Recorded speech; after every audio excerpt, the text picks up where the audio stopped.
Hello everybody. Today we will be in Phoenix Journal number 30 under chapter 13. We're starting with under back to truth under page 114. And I'd first like to make a point about prayer. Why do we pray the way we do? We're always taught in our churches and stuff to bow our heads, close your eyes, and recite a prayer. But looking biblically, if you would, you can do a word search. Look to how they do it. It's usually hands raised to the heavens, and they say their prayer usually with their eyes open, with, hands up to heaven. But yet we don't do like that, and we're taught completely different, and it's non-biblical at all. You can't even find it to close your eyes and bow your head down and listen to what the preacher man says. So I just thought I'd bring that point up to you. If you want to, you don't have to pray a specific way, I guess, but if you want to do it more biblically, it's you raise it to the heavens and extend your arms. Complete opposite to how we're taught. Just thought I'd make that point. So let's get into it. There are many extraterrestrial races and confirmed working relationship between the Pleiadians and themselves. Contacts already established upon your place are confirmed. There were, for instance, ones who contacted the one Bailey Meyer prior to Pleiadians. How many of you reading this are familiar with those contacts and books? Forwarding a picture of one, ask it. Realize she was from the Dal universe, D-A-L, as referred to by us, and not actually Pleiadian at all. There's advanced spirit more aware and contact with a far greater reality of which you are only a tiny part. Be greatly gentle and kind to ones who were and are early contacts. How much can one mind handle without being pronounced mad by your experts? For you ones who chime and chip at us to become visible and show ourselves, there are thousands of pictures of valid visibility. Meetings were set up in singularly with witnesses in attendance. It is here noted that an entity, even in the midst of witnessing, will conjure up doubts and reasons why he did not see that which he actually saw. Especially ones who are set in opposition of prove it if you can and if you dare. Well, make sure you do not. These kinds of doubts are rooted in materialism and disbelief, which rises from material intellect, from which all spiritual intellectual talents are missing. This is not from lack of reason and or brains, but because of religious confinement, from which that person is not able to find freedom. You ones leave yourselves in the group open to such attack, for you are too generous and too confined regarding ones you perceive to be with you by those. Because you're too confident regarding the ones you perceive to be with you by those. Your mission can be damaged greatly. I believe we have proven to you that in ordinary grouping of people, you cannot trust the very things you believe you are seeing. Observe with interest and discernment, but do not be the fool. Crystals and trinkets. What would you expect of elements presented in a thing which I would hand unto you? I am now going to disappoint you if you had access to all information of elements. You would find whatever I bring to be made up of those same elements, no more and no less, the elements of the universe. How they are arranged and combined would likely be different from those naturally occurring, especially on your placement. If anyone would analyze them, then they would not find differences from minerals and crystals of the same sort of earth origin. The construction being the same in the whole of the universe. The same kind of minerals are valid to the same laws everywhere. Further, if we are able to function in your arena, you must therefore know that we are greatly similar to your species. Therefore, the content of the universal minerals, etc., will be likewise similar. If we were from that which differs greatly, you would recognize of nothing, including us. Many artifacts and composites have been brought and given into the hands of you humans. The ones which differ and have great meaning are lost, stolen, and or vanish. In observing that which differs in perspective from your cosmic brothers, let us begin with laws.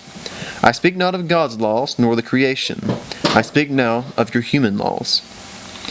We find your rules to be so foolish and unbased on truth that we can hardly believe that which we witness in your total unjust system. Invented laws in most respects are not worthy of the human form of life in many respects, often being so stupid and primitive that I become tired of even discussing them. Anything of logical and lawful conclusions can only be found in very few of the laws, as some 95% of your laws, as constructed and enforced, are outside of all human dignity and reason. Not to speak of reasonable logic. In working with us, you have great disadvantages, as set forth upon you by your laws. Frankly, as we come forth to work with you in full intent, we found them far worse than our worst expectations. The whole of the people would, however, have to oppose the laws as brought upon you for your control by others. If you are to find change and freedom, they are most important for your changing of society, but for self-growth into understanding and balanced life, you must better understand spirit. Therefore, allow us to continue with the discussion of spirit. The creation. A person will react to a word or thought as programmed by experience. Every word, every thought creates a response, whether recognized or not recognized. Therefore, it is given that a person will react to a word or the designation, the creation, in different ways, as though it were something apart and beautiful, or good, or whatever. Such is not exactly the case. Such characterizations as omnipresent, all-powerful, all-knowing, are valid characterizations of the nature of creation. Millions of religious humans do not understand the true nature of the creation. Whenever they speak of it, they tend to personify it as a God being, which is then itself a separation for the creation. As they confuse the idea of the creation, so it is very important to know as much as possible about the character and the nature of that which we label the creation. For when the word is understood properly, it buoys and enters the mind and contacts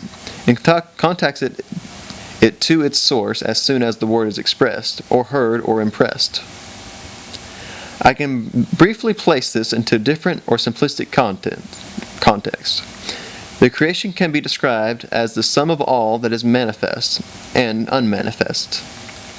The matter realm being only a very small part of the whole, and that all that is the creation, experiencing its polarization which produces the created and its experience, all of which continually adds to the total experience of the creation for further application in that which it is created. In other words, it is in you, us, and working through you, us, in all that is created, and we are it. In all and within all of its parts, there is no separation, personification, indicated, except as some parts chooses to represent itself as such, which any part can do within its own level of concept. The experience reveals the creation as unlimited beauty, harmony, wisdom, knowledge, and truth, enduring endlessly. So whenever a human perceives a thing, a beauty, a flower, an animal, clouds, water, landscape, music, color, and thus and so, he considers it in connection with the limitless grandeur of the creation itself. When a human recognizes and realizes this, then he knows that this recognition springs from limitless cognition, which itself is the creation. Wherever life moves, even inside the most tiny creatures, like, for instance, a microbe, he sees the limitless creation. The creation is within every human being and every other creature, and thing as well. This is but a fraction of that manifestation itself. Once this thought has penetrated deeply inside a person, he can experience it. He loses all fear and doubt.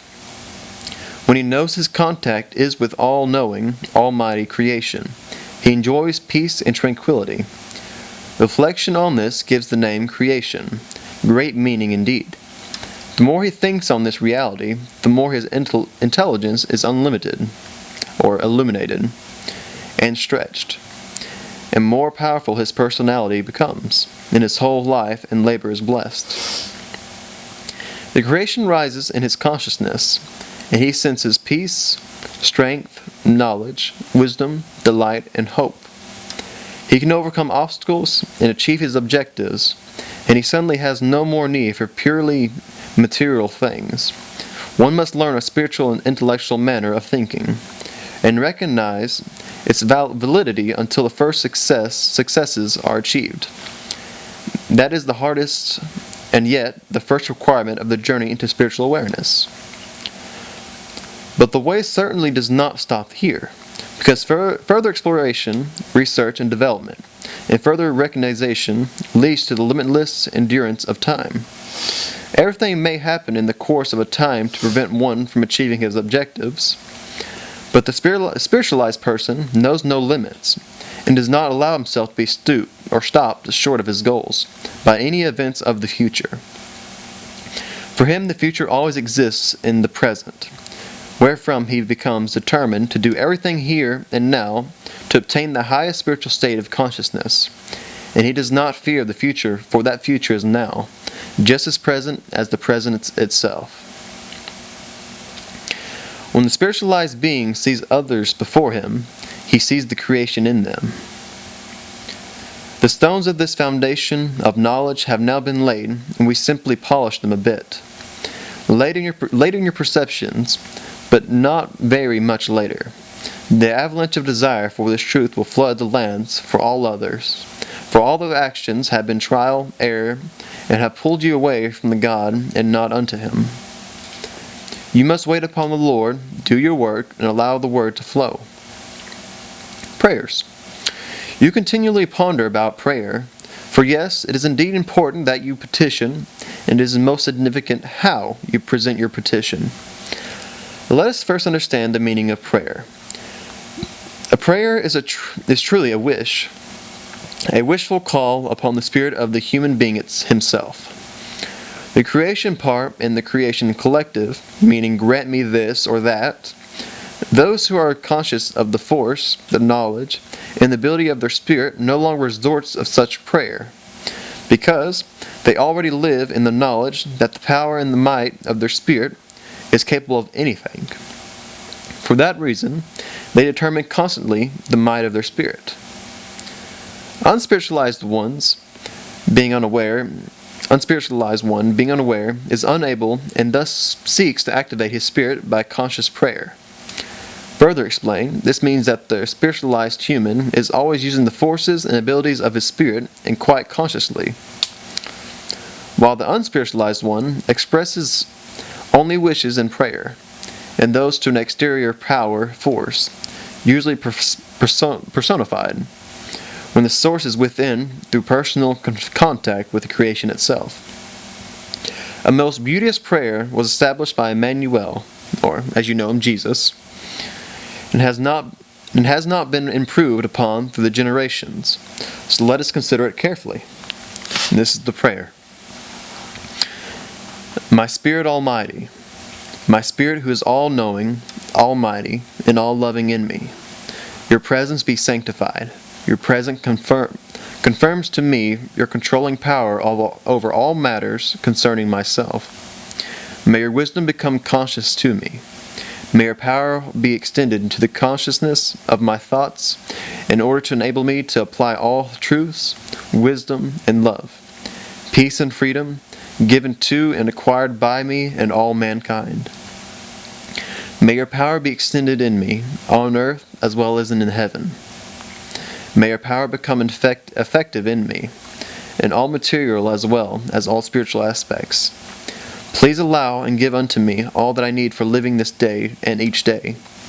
Please grant me all I need for my material as well as my spiritual life and development. For you are almighty, so that I acknowledge my errors, so that I may recognize my faults and eliminate them, since they hinder me on my way to evolution. Please do not allow me to be led into temptation, nor allow me to fall into temptation's clutches. but rather to right decision and choices through the discernment and just judgments. Please do not let me make error by material or wrong thinking, or become dependent on beliefs alone.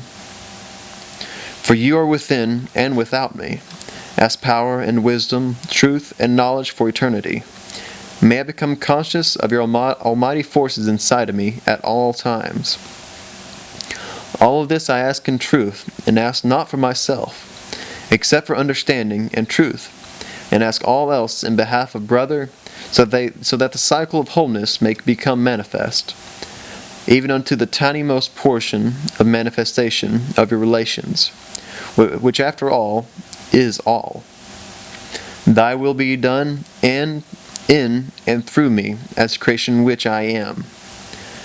Does this very nicely indeed. Thy will as I desire it to be does not. And that's where we'll be stopping on chapter 13. Thank you.